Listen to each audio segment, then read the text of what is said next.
हरि ओम हरि ओम हरि ओम। ओम भूर्भुवस्सुः तत्सवितुर्वरेण्यं भर्गो देवस्य धीमहि धियो यो नः प्रचोदयात्। प्रिय मित्रजनों, सब प्रेम जय श्री हरि। एक छोटी सी कथा मैं आपको बताने जा रहा हूँ। एक बार की बात है, देव ऋषि नारद अपने शिष्य तुमरों के साथ कहीं भ्रमण में जा रहे थे। गर्मी का महीना था। चलते चलते उनको प्यास लगी। थोड़ी दूर पर ही नारद जी को एक प्याऊ दिख पड़ा। उन्होंने उस प्याऊ से पानी पिया और कुछ दूर जाकर एक पीपल वृक्ष की छाया में बैठ गए। वे अभी बैठे ही थे कि अचानक एक कसाई वहां से 25-30 बकरों के झुंड को लेकर गुजरा।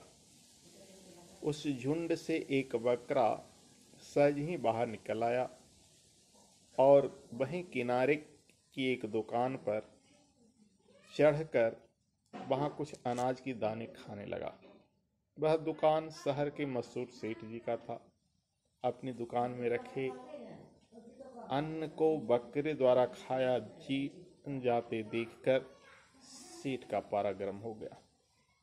उसने उस बकरे को पकड़ लिया और जोर से उसके कान खींचते हुए मारने लगा।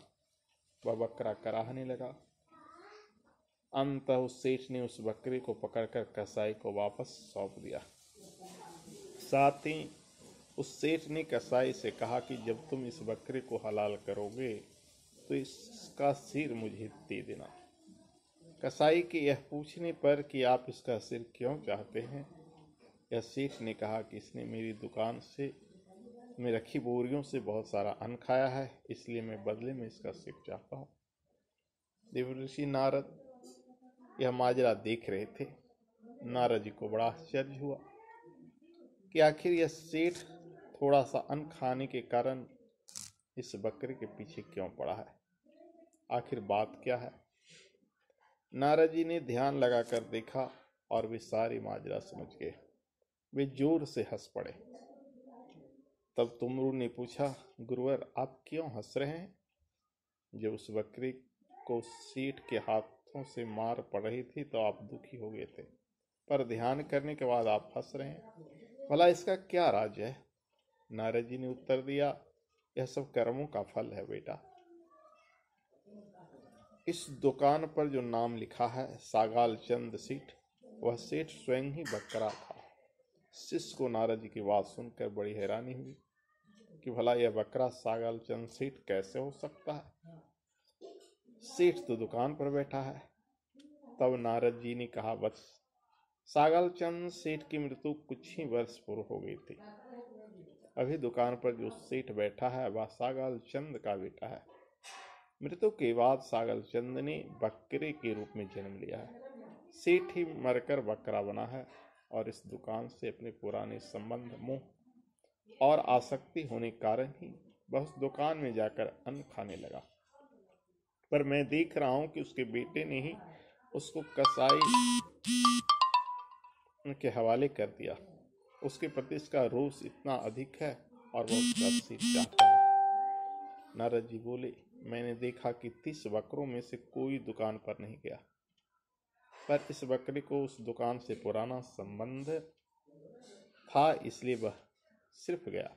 मैंने जब ध्यान करके देखा तो पता चला कि इस बकरे का इस दुकान से पुराना संबंध है और इस दुकान का वर्तमान दुकानदार सेठ इसी का बेटा है। जिस बेटे के लिए सागाल चंद सेठ ने इतना धन कमाया, वही बेटा आज थोड़ा सा अन्न भी उसे खाने के लिए नहीं दे सकता, और गलती से कुछ खा भी लिया तो उसे कसाई के हवाले कर दिया। और इतना ही नहीं, उसने अपने बाप का सिर भी मांग रहा है। सचमुच कर्म की ऐसी ही गति होती है। यह देखकर मनुष्य के मुंह पर मुझे बहुत बड़ी हंसी आ रही है। यह कहानी सचमुच हमें यह प्रेरणा देती है कि कर्म की गति बहुत गहन है। मनुष्य को अपने कर्मों का फल भोगना ही पड़ता है। मृत्यु के बाद इस जन्म के रिश्ते नाते तो मिट जाते हैं, पर हमारे द्वारा किए गए कर्म हमारा पीछा अगले जन्म तक करते हैं। इसलिए परमपिता परमेश्वर के साथ रिश्ता प्रगाढ़ करना चाहिए, क्योंकि वही रिश्ता शाश्वत और सनातन है। हमें ईश्वर को कभी नहीं भूलना चाहिए।